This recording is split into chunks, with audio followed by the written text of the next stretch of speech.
السلام علیکم ورحمۃ اللہ وبرکاتہ۔ ناظرین، اب آپ کے سامنے پیش خدمت ہے امراؤ جان ادا کی قسط نمبر 5۔ ہم نہیں ان میں جو پڑھ لیتے ہیں طوطے کی طرح، مکتب عشق و وفا تجربہ آموز بھی تھا۔ مکتب میں مجھ سمیت 3 لڑکیاں تھیں اور ایک لڑکا تھا، گوہر مرزا، حد کا شریر اور بدذات۔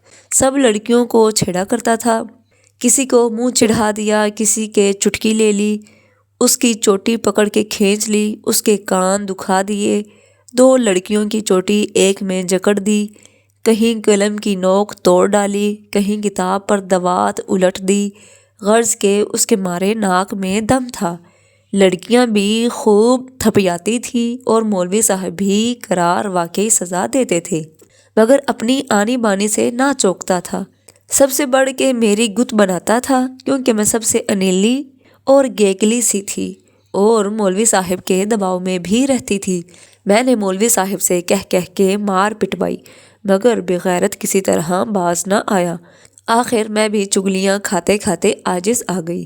میری فریاد پر مولوی صاحب اس کو بہت ہی بے دردی سے سزا دیتے تھے کہ خود مجھے ترس آ جاتا تھا۔ گوہر مرزا کے اس مکتب میں آنے کا سبب بھی بوا حسینی تھی۔ نواب سلطان علی خان ایک بڑے عالی خاندان رئیس تھے، توپ دروازے میں رہتے تھے۔ ان سے اور بنوں ڈومنی سے رسم تھا، انہی سے یہ لڑکا پیدا ہوا۔ اگرچہ بنوں سے اور نواب صاحب سے اب ترک ملاقات ہوئے مدت گزر گئی تھی، مگر 10 روپیہ ماہ بے ماہ لڑکے کی پرورش کے دیے جاتے تھے اور بیگم صاحبہ سے چوری چھپے کبھی کبھی بلا کے دیکھ بھی لیا کرتے تھے۔ بنو قاضی کے باغ کی رہنے والی تھی، وہیں بوا حسینی کے بھائی کا گھر تھا، کھڑکی درمیان میں تھی۔ گوہر مرزا بچپنے ہی سے ذات شریف تھے، تمام محلہ کا ناک میں دم تھا۔ کسی کے گھر میں ڈھیلا پھینک دیا، کسی لڑکے سے چرکووں کا پنجرہ دیکھنے کو مانگا، اس نے دے دیا۔ آپ نے کھڑکی کی تیلی کھول دی، سب چرکوے پھر سے اڑ گئے۔ غرض کے طرح طرح کے آزار دیتے تھے۔ آخر ماں نے عاجز آ کر محلہ کی مسجد میں ایک مولوی صاحب کے پاس بٹھا دیا۔ یہاں بھی آپ نے اپنے ہتھ کنڈے نہ چھوڑے، تمام ہم مکتب لڑکوں کو تنگ کرنا شروع کر دیا۔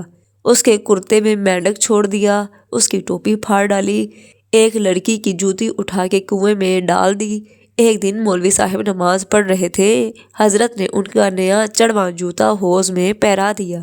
خود بیٹھے ہوئے سیر دیکھ رہے ہیں، اتنے میں کہیں مولوی صاحب سر پر پہنچ گئے۔ اب تو گوہر مرزا کی خوب مرمت ہوئی۔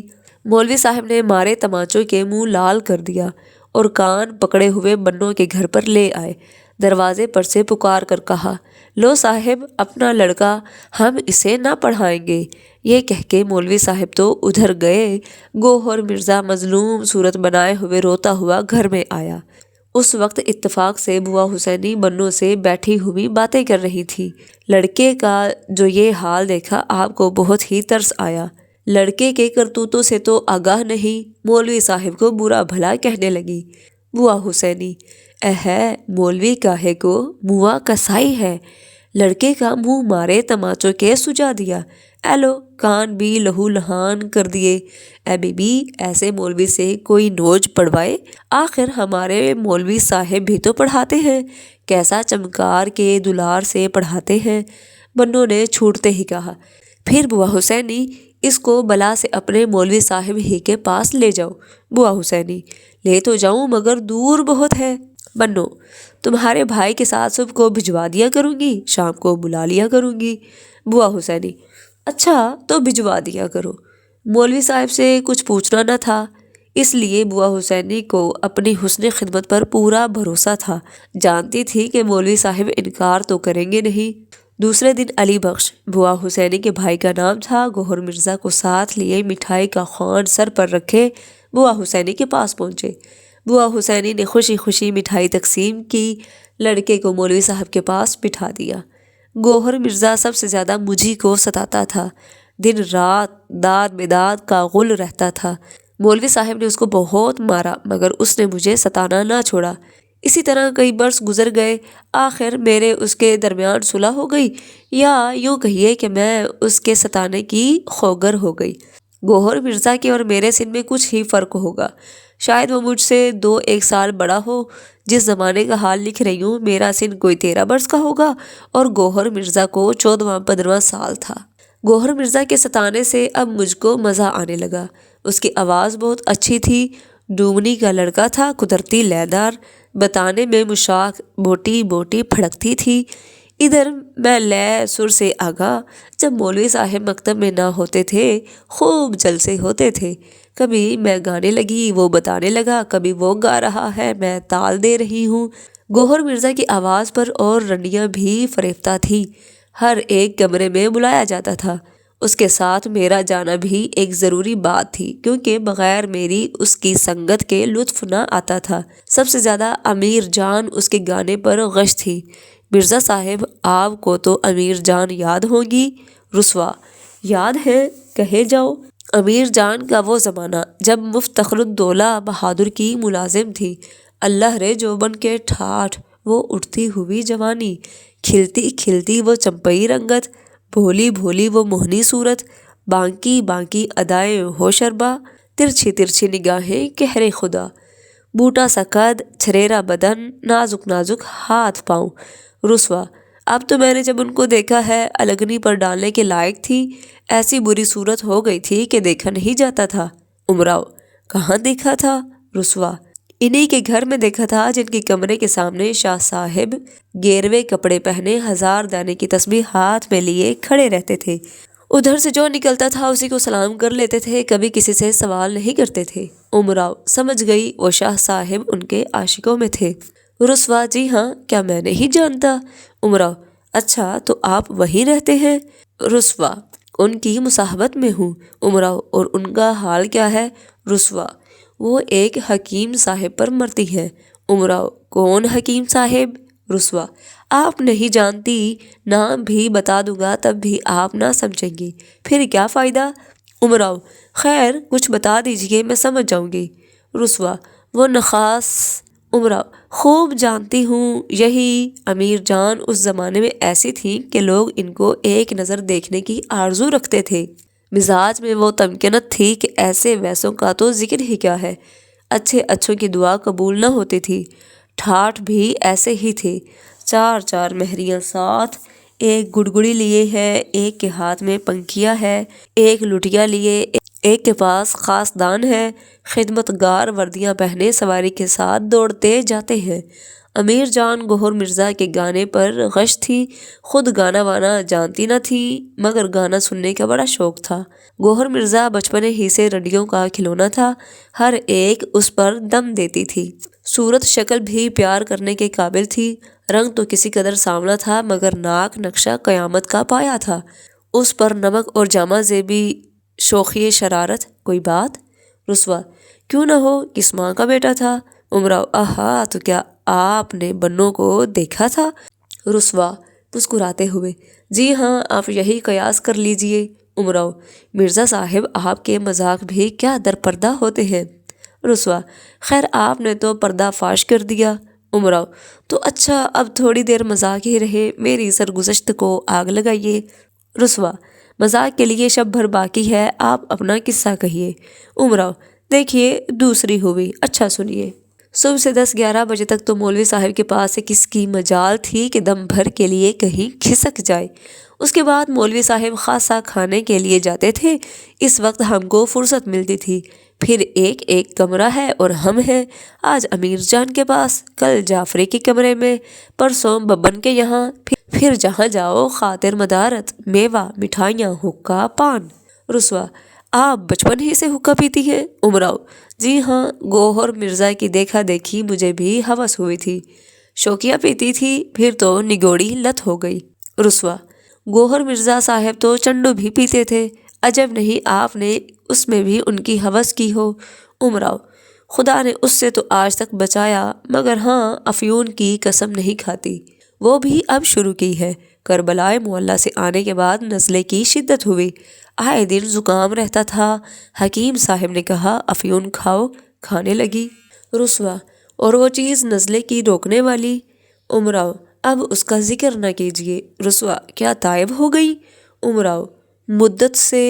رسوا: واقعی کمبخت کیا بری چیز ہے، اپنا تو یہ حال ہے، بعد توبہ کے بھی ہے دل میں یہ حسرت باقی، دیکھے قسمیں کوئی ایک جام پلا دے ہم کو۔ امراؤ ہائے کیا شعر کہا ہے، مرزا صاحب قسمیں دلانے کو تو میں موجود ہوں، پینے نہ پینے کا آپ کو اختیار ہے۔ رسوا آپ بھی شغل کیجئے گا۔ امراؤ توبہ، رسوا توبہ، ابر بھی ہے، ہوا بھی، باد بھی ہے، پھر وہ یادش بخیر یاد بھی ہے۔ امراؤ لے بس اب طبیعت کو روکیے، جوائیاں آنے لگیں، للہ اس ذکر کو جانے دیجئے۔ رسوا جانے دیجئے۔ امراؤ مذاق سے بھی معاف رکھیے، اب نہ ہم منہ لگائیں گے اس کو، یاد آئی تو خیر یاد آئی۔ رسوا واللہ امراؤ جان کیا شعر کہا ہے۔ رسوا ماشاءاللہ طبیعت زوروں پر ہے، کیوں نہ ہو عالم شباب کے ذکر کی یہ تاثیر ہے۔ امراؤ جی نہیں، شراب کے ذکر کی یہ تاثیر ہے۔ زاہد آج ہم کو پھر وہ شے جس سے ہے تم کو بیر یاد آئی۔ رسوا ہا ہا ہا کیا قافیہ نکالا ہے، اور کہا بھی خوب، کعبہ سے پھر کے ہم ہوئے گمراہ، پھر وہی راہ دیر یاد آئی۔ امراؤ کیا کہنا یہ کعبہ سے پھر کے، کیا خوب کہا ہے، مرزا صاحب اسے مطلع نہ کر دیجئے، پھر کے کعبہ سے سیر یاد آئی، پھر وہی راہ دیر یاد آئی۔ رسوا خاصا۔ امراؤ یہ شعر ملاحظہ ہو، ہم کو بنت الانب سے شکوہ ہے، کیوں ہمیں اس بغیر یاد آئی۔ رسوا میں تو کہتا ہوں کہ طبیعت آج جودت پر ہے۔ اچھا یہ شعر سن لیجئے اور پھر اپنا قصہ دہرانا شروع کیجئے۔ ہوا بھی، ابر بھی، گلزار بھی، شراب بھی ہو، یہ سب بھی ہو مگر اگلا سا وہ شباب بھی ہو۔ امراؤ واہ مرزا صاحب آپ نے تو دل کو مردہ کر دیا۔ اسی طرح سے کئی برس میری زندگی کی خانم کے مکان پر گزرے، اس درمیان میں کوئی ایسا واقعہ نہیں گزرا جس کا بیان ضروری ہو۔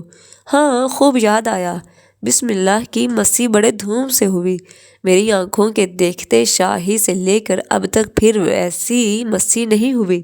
دلارام کی بارہ دری اس جلسے کے لیے سجی گئی تھی، اندر سے باہر تک روشنی تھی، شہر کی رنڈیاں، ڈوم ڈھاڑی، کشمیری بھاڑ سب تو تھے ہی، دور دور سے ڈیرہ وار طوائفیں بلائی گئی تھیں، بڑے بڑے نامی گویے دلی تک سے آئے تھے، 7 دن رات گانے بجانے کی صحبت رہی، خانم نے جیسا دل کھول کے حصے تقسیم کیے ہیں اس کا آج تک شہرہ ہے۔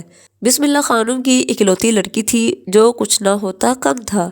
نواب چھبن صاحب نے اپنی دادی نواب امدت الخاقان بیگم کا ورثہ پایا تھا، بہت ہی کم سن نواب زادہ تھا، خانم نے خدا جانے کن ترکیبوں سے کمپا مارا، بیچارے پھنس ہی تو گئے۔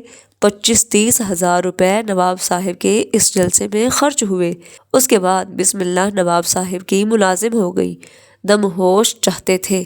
مرزا رسوا صاحب جو باتیں آپ مجھ سے پوچھتے ہیں ان کا میری زبان سے نکلنا سخت مشکل ہے۔ یہ سچ ہے کہ رنڈیاں بہت بے باک ہوتی ہیں مگر زمانہ خاص ہوتا ہے، سن کا تقاضا بھی کوئی چیز ہے، جوش جوانی کی وجہ سے جو باتیں اپنی حد سے گزر جاتی ہیں، سن اتر کر ان میں کمی ضرور ہونا چاہیے تاکہ اعتدال قائم رہے۔ آخر رنڈیاں عورت ذات ہیں، ان باتوں کے پوچھنے سے آپ کو کیا فائدہ؟ رسوا کچھ تو فائدہ ہے جو میں اصرار کر کے پوچھتا ہوں، اگر آپ خواندہ نہ ہوتی تو آپ کے یہ سب عذر قابل سماعت ہوتے، پڑھے لکھوں کو ایسی بیجا شرم نہیں چاہیے۔ امراؤ اوئی تو کیا پڑھنے سے آنکھوں کا پانی ڈھل جاتا ہے؟ یہ آپ نے خوب کہی۔ رسوا اچھا تو آپ کہیے، فضول باتوں سے میرا وقت نہ ضائع کیجیے۔ امراؤ کہیں کسی اخبار میں نہ چھپوا دیجیے گا۔ رسوا اور آپ کیا سمجھی ہیں؟ امراؤ ہائے فضیحت، توبہ کیجیے، مجھے بھی آپ اپنی طرح رسوا کریں گے۔ رسوا خیر اگر میرے ساتھ آپ رسوا ہوں گی تو کوئی قباحت نہیں، رسوا سے کیوں ملے ہو محبت جتا کے تم، چھوڑوں گا اب نہ میں تمہیں رسوا کیے بغیر۔ امراؤ نوج آپ سے کوئی محبت کرے، زاہد سے گفتگو ہو کے ناسے سے بحث ہو، بنتی نہیں ہے ذکر کسی کا کیے بغیر۔ رسوا کس کا شعر ہے؟ امراؤ یہ آپ مجھ سے کیوں پوچھا کرتے ہیں؟ رسوا ہاں سمجھا تو یہ کہیے آپ نے بھی یہ غزل سنی ہے۔ امراؤ جاتے ہیں جان بیچ کے بازار عشق میں، ہم آئیں گے نہ حسن کا سودا کیے بغیر۔ رسوا اور وہ شعر یاد ہے تقاضا کیے بغیر؟ امراؤ وعدہ ہو یا کہ قول وہ ایسے ہیں نادہند، ملتا نہیں کچھ ان سے تقاضا کیے بغیر۔ رسوا: اور کوئی شعر یاد ہے؟ امراؤ: اور تو کوئی یاد نہیں آتا۔ رسوا: یہ تو بہت بڑی غزل تھی، دیکھنا کہیں نقل پڑی ہو تو مجھے دکھانا۔ امراؤ: انہی سے نہ منگوا لو۔ رسوا: خود جا کے لکھ لاؤں تو ممکن ہے وہ ہرگز نہ لکھیں گے۔ امراؤ: یہ بھی کوئی بات ہے؟ رسوا: جی ہاں، آپ کو نہیں معلوم، مسودے کے سوا غزل صاف کرنے تک کی قسم ہے۔ امراؤ: اچھا، ایک دن ہم اور آپ دونوں چلیں۔ ہاں، ایک شعر اور یاد آیا، ہر چند اس میں آپ ہی بدنام کیوں نہ ہوں، باز آئیں گے نہ وہ میرا چرچا کیے بغیر۔ اور سنیے: غیروں کو ہے ستم کے تقاضے کا حوصلہ، چھوڑیں گے یہ نہ عشق کو رسوا کیے بغیر۔ رسوا: میری بھی غزل اسی طرح میں تھی، مگر خدا جانے کیا ہوئی، صرف مقطع یاد رہ گیا تھا۔ امراؤ: مقطع پھر سنائیے، کیا خوب کہا ہے۔ رسوا سے کیوں ملے ہو محبت جتا کے تم، چھوڑوں گا اب نہ میں تمہیں رسوا کیے بغیر۔ امراؤ: واقعی خوب کہا ہے، مگر اس میں آپ کے تخلص نے خاص لطف پیدا کر دیا ہے۔ رسوا: تخلص کا ذکر نہ کیجیے، ایک عنایت فرما کی عنایت سے شہر میں اب کئی رسوا موجود ہیں، لوگ خواہ مخواہ اپنے اچھے خاصے تخلص چھوڑ کے رسوا ہوئے جاتے ہیں۔ وہ تو کہیے میرا نام نہیں جانتے، نہیں تو کیا عجب ہے لوگ نام بھی بدل ڈالیں، مگر میں تو خوش ہوں، اس لیے کہ انگریزی رسم کے موافق باپ بیٹوں کا نام ایک ہی ہوتا ہے۔ یہ سب میرے روحانی فرزند ہیں، جس قدر نسل ترقی کرے گی میرا نام روشن ہوگا۔ رسوا: لے اب ٹالیے نا، جو کچھ میں نے پوچھا ہے وہ کہنا ہی پڑے گا۔ امراؤ: کیا زبردستی ہے، کیا بے شرمی کی باتیں آپ پوچھتے ہیں۔ رسوا: بیاہ براتوں میں گالیاں گانے سے زیادہ بے شرمی نہ ہوگی۔ امراؤ: آپ کے لکھنؤ میں تو رنڈیاں گالیاں نہیں گاتی، ڈومنیاں البتہ گاتی ہیں، وہ بھی عورتوں میں، دیہات میں رنڈیوں کو گانا پڑتی ہے مردوں میں۔ واقعی مرزا صاحب، شہر ہو یا دیہات، یہ رسم تو کچھ اچھی نہیں ہے۔ رسوا: آپ کے کہنے سے اچھی نہیں ہے، ہم نے ان آنکھوں سے دیکھا ہے اور ان کانوں سے سنا ہے، اچھے اچھے شریف مرد آدمی عورتوں میں گھس کے شوقیہ گالیاں سنتے ہیں، ماں بہنیں پونی جا رہی ہیں اور یہ خوش ہیں، بانجھیں کھلی جاتی ہیں۔